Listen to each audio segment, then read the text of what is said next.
first of all, if you could just maybe give me some background about sort of your separate journeys and how you met up until, I guess, the formation of the first Turtle Tots. Shall I start? Yeah. Sorry, I've just turned my phone off rather than on.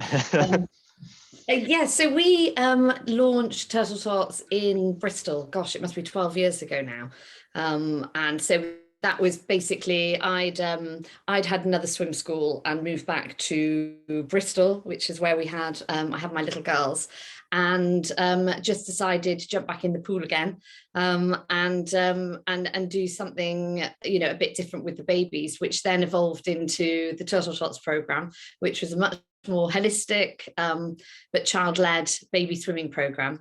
And so, yeah, the program evolved, the brand evolved, and Caroline and I have known each other for years through mutual friends, and we were on the sort of wedding circuit at that point, weren't we? So we were in our early 30s. So we'd met on a couple of hen do's, and Caroline had a very successful baby and toddler market business, which was called Little Monsters, and I exhibited at Caroline's exhibition a couple of times, and we would just meet up for coffees, wouldn't we, and exchange sort of business ideas and bounce ideas off each other. So Turtle Tots was, about a year old, and it had grown really quickly in Bristol. And I had a number of my customers were wanting to license the brand, franchise the brand. Mm-hmm. And I certainly didn't want to be doing it on my own with two small children, in hand. So the first person I thought of was Caroline. So I rang her, texted you, didn't I? Yeah. And said, fancy taking Turtle Tots internationally with me. And at the same point, Caroline was selling her exhibition business. So the timing worked really well. So we joined forces quite quickly, 11 years ago this April, I think it was. Yeah. And went forth with franchising. So by the June, we had our first franchisee. And then in the September, we took on probably another 2 or 3 at that point. I then sold the Bristol franchise to a new franchisee so that we could concentrate on taking over the world, basically. World domination. Yeah. Fantastic. And then what led us to where we kind of started the franchising business. We both had corporate careers prior to starting this, and I personally don't think that we could have run our own business without having that that corporate life.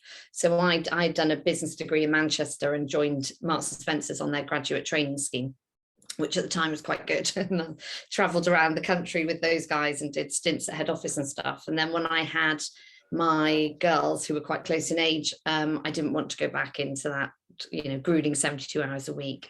So doing something that was, having my own business that was, I was in charge of my own sort of hours that I could work and in charge of my own destiny was really important. So hence the setting up, doing the baby swimming. That makes sense. Yeah, I can often, my wife's similar, where we had our 2 children quite close together, and then that degree of flexibility is so important, isn't it? And then for you guys, you have a real sense of ownership and control now, although of course you've grown it to such an incredible scale. I was going to ask about the growth and how have you how have you grown and scaled it? I'm sure it's not just one thing, but in terms of how do you get the word out there about your franchise? How have you built it from 0 to over 50? How has that happened effectively? I'll take that one. It's a big question. So initially we did a lot of marketing on relevant franchise websites and local exhibitions, but actually 70% of our franchisees have come from being customers. So those people, I think out of all our franchisees, all but 2 are female. And typically they have their children, they bring them to our lessons or even a competitor's lessons actually, and they love the baby swimming, and they don't generally want to go back to their previous roles because of flexibility and bringing up their own families. So we've been really fortunate that we've grown very organically, and yeah, it's kind of led to where we are now. So we initially grew organically out of the Bristol area where we'd started, but interestingly, I think we had a customer in Bristol who was sister-in-law of a swimming teacher who worked for a competitor in Maidenhead. And so she started up, and then it grew out from her. And then we had our first Scottish franchisee, and again, very quickly it grew organically. So Scotland's quite big for us. And then our Edinburgh franchisee, her brother saw how well she was doing and what a successful, profitable business it was, and then set up. He launched in Ireland, in Dublin, and he's our biggest business now. So yeah, so we've got splattering all over the sort of 4 nations really. So it's good. That makes sense. So I guess as the lessons that you deliver, the quality of them kind of has that sort of domino effect, because people enjoy them and then they want to sort of reciprocate that. And then as you've grown, how do you sort of maintain, because the brand is so important and the quality of the lessons is so important.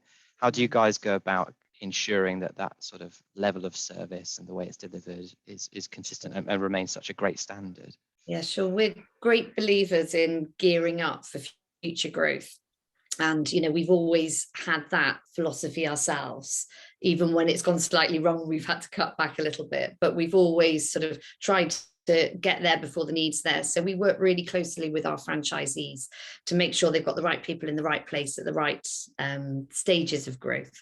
So, we'll guide them in terms of when they need to take on a teacher, when they need to take on an administrator or a customer service or a marketing.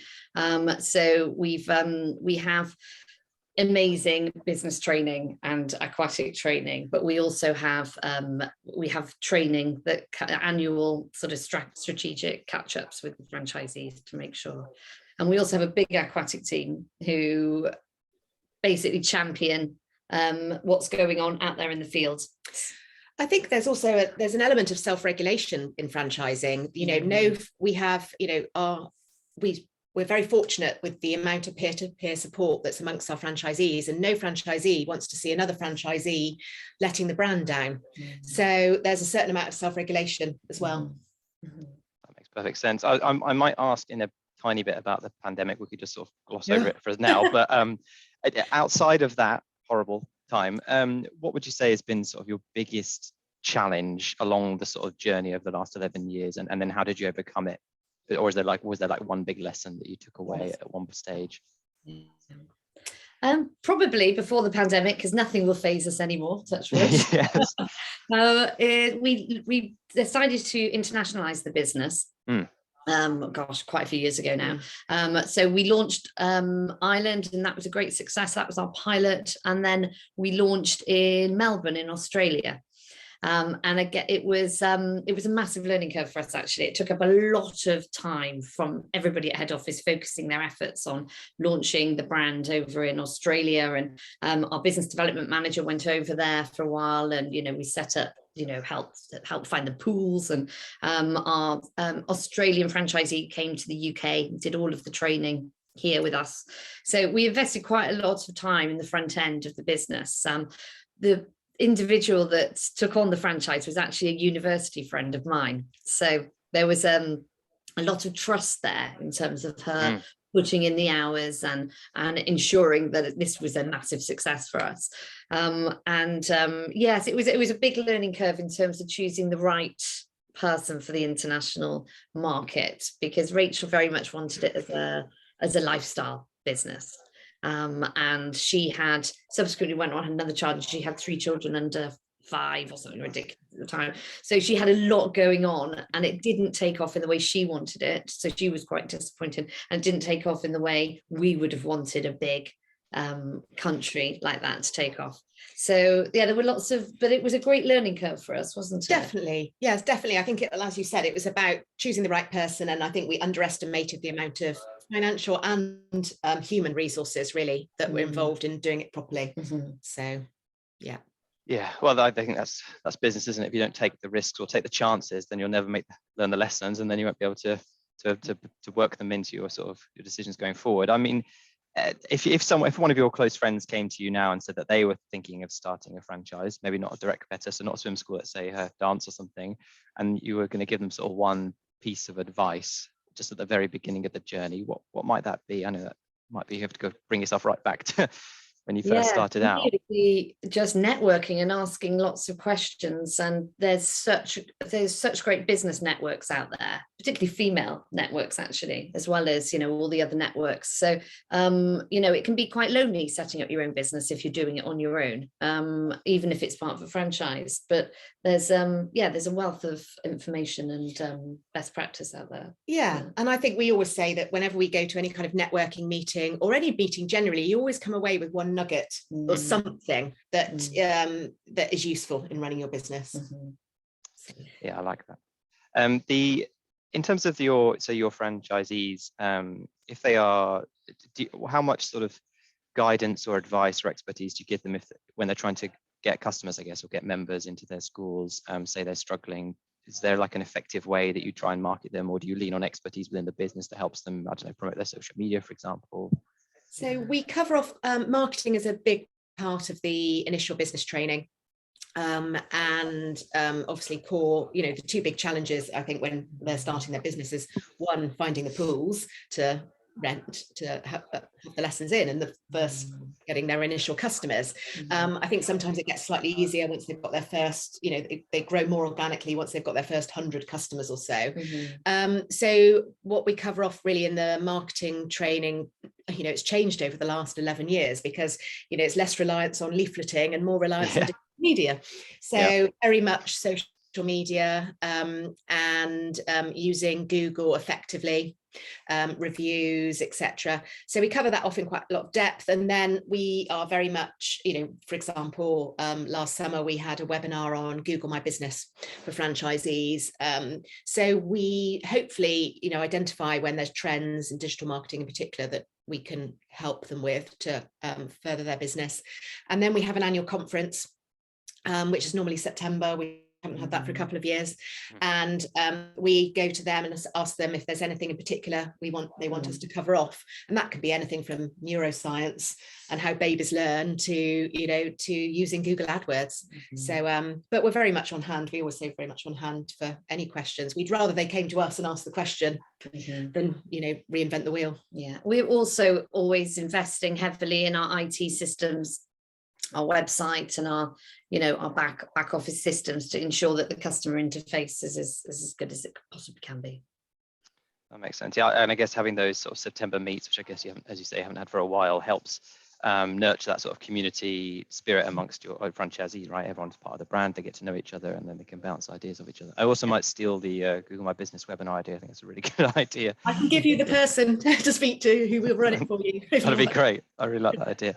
In terms of the franchise model, and I don't know how transparent you are about this, so if you don't want to answer this, is fine. But in terms of like the model and how you structure it, how does it work for the franchisee? Do they pay an upfront fee, I guess, and then is it split as transactions go through the system, or do you consider other models? I know there are a number of ones that franchisors can go down. Could you shed some light on that? And if you don't want to, it's absolutely fine. They pay an upfront fee according to the size of the territory they buy. We had the UK mapped into territories according to population size when we started, and then they pay us a percentage of their monthly revenue, and small IT levy as well. And obviously there's like other franchisors, when our franchisees take on teachers, they have to have the Turtle Tots training. So that's a revenue stream as well. I did speak to a franchisor the other week, and they were saying about how they take the payments online and they're split at source, and that gives them visibility. But obviously there's a degree of offline payments, and then there's an element of trust, I guess, about how they declare those on a monthly basis. Is that something you've come across, or has never really been an issue for you guys? We have visibility through our software of the level of transactions that are going through. We don't take it at source at the moment. They pay us, they submit a return, and we can audit it through bank statements. I think there is always a small element, we encourage, well, all our franchisees should be taking payments online. I think there's inevitably a small, an element with any franchise business of potentially some cash payments going through for swim nappy or something similar, but so there is an element of trust, and I think there has to be with any franchisor relationship anyway. Yeah, I mean, we can sense check it, and we do, but we're quite lucky in comparison to other dry venues, because cash isn't very good around water anyway, so it's quite rare that that does happen. But yeah, without a doubt, I'm sure it does. And these days you can't actually find a bank to put cash into, can you? So that's very true. I'll ask one admin-y question, because obviously LoveAdmin. Do you give like the franchise admin is obviously a big part of running a swim school, your classes, the payments, chasing things up. Do you give them sort of a blueprint of how they should manage their admin? Or does it all go through a sort of one piece of software that you guys use? Because the less time they can spend doing that bit, obviously the more time they can actually enjoy teaching the lessons. So do you give them sort of a blueprint of how to sort of best practice, I guess? Yeah, definitely. I mean, when we launched the business, it was we've got an amazing system now, which is all that's the training they get. That's where they manage their business. So that's what they use. But they also, on top of that, we do in the initial training a lot around the admin around accounts, and managing your money and managing your cash flow, and that piece is equally as important as actually being able to know how to rebook and all of that kind of admin-y stuff. But the system we've got certainly saves them huge amounts of time in comparison to what we had when we first launched. So what we have a suite of best practice documents, and that can cover anything from finance, admin, health and safety, HR, marketing, and it's an ever evolving, that's our kind of operations manual. So we have that alongside the system itself. And then for the both of you, I imagine you seems like you've got quite a good blend of backgrounds, so you can work off each other quite well. But in terms of other business support or resources, are there places or people you turn to bring in the expertise? Because it's always a journey, isn't it? A ton of learning. So it was like we said earlier, gearing up has always been, and having the right people in the right place is really important to us. So we've got a team of head office that cover off, and we've got a huge aquatic team, haven't we? So we've got 2 people who look after all of the training, the learning, the continuous development, and that team is a head of aquatics and who works alongside her as a learning partner. And then we have a big team of tutors who are teachers and franchisees, and they're located all over the place. So they work together to develop the program and to always improve it and keep it in line with current sort of thoughts around and current research on sort of baby communication, baby neuroscience. So they're ever evolving that, but equally we have training courses running and CPDs running all the time.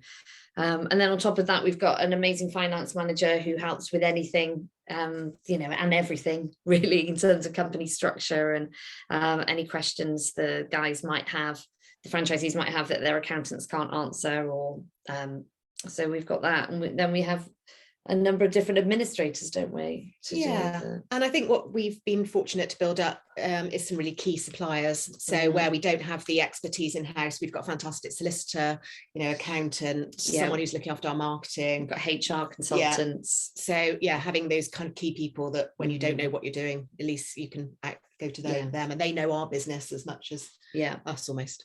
Yeah, absolutely. And I've only got one more question for you. I was going to ask about, let's say we've moved on from the bad bit the last couple of years. For you guys, for Turtle Tots, what do you hope the sort of next 2 years or couple of years might look like? Obviously growth, hopefully, I imagine, or stability probably after the last couple of years, but then perhaps growth. And where do you sort of see that opportunity for growth for you guys? Is it more international? franchises? Is it? Yeah, no, good question. So we've been concentrating our efforts. We did have to rationalize slightly towards the end of the pandemic. So we got rid of, just to sort of cover the pandemic piece off, we got rid of our big offices, which we realized we didn't actually need anymore. And we've got back in our old smaller ones, which is great. And we've instilled this sort of home hybrid working, really. So we have that, and then and actually we've bounced back amazingly from the pandemic. I mean, we are literally, we were so worried throughout it, and we've all worked together as a big team, and we still, you know, have managed to come out the other side with, you know, very similar number of franchisees.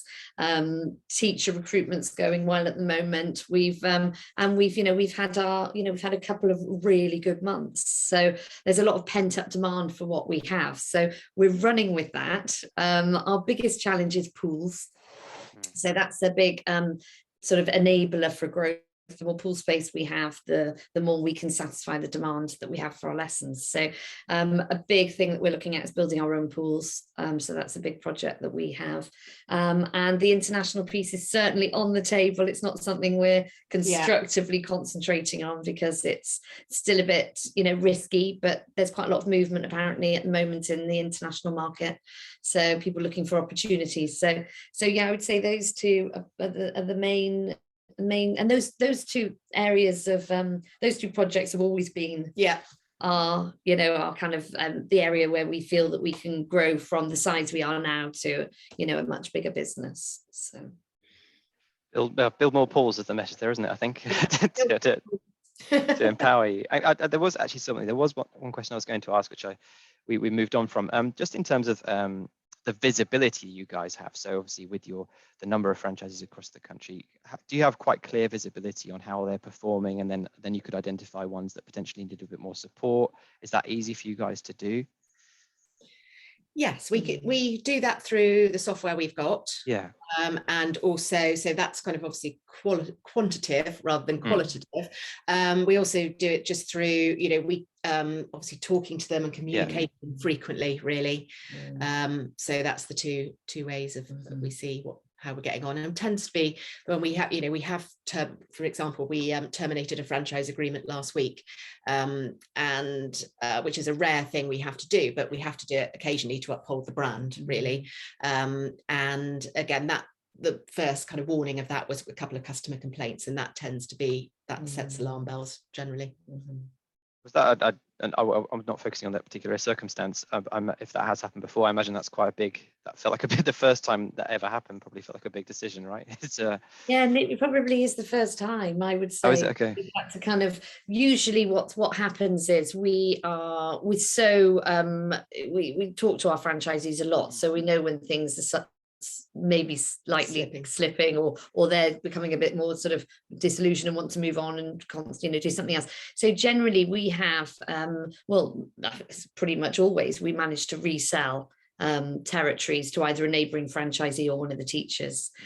So the outgoing franchisee ends up with a good return on investment on their, you know, previous years. But yes, the current it's similar to actually what we've been able to enable for this franchisee as well, actually. So we're not one of those cut and dry franchisees that would just be, you know, you're 2 weeks late in paying your royalty, so off you go. We've got quite a family feel culture, haven't we? Yes. So yeah, that sounds great. Thank you. Well, I want to say thank you so much for spending time to do this, because I really appreciate it. Like I say, I know you're super asking. Oh, well, I just when I was doing my research, and I mean, Turtle Tots was one of the top of the list, so I was delighted when you got back to me, to be honest. Thank you.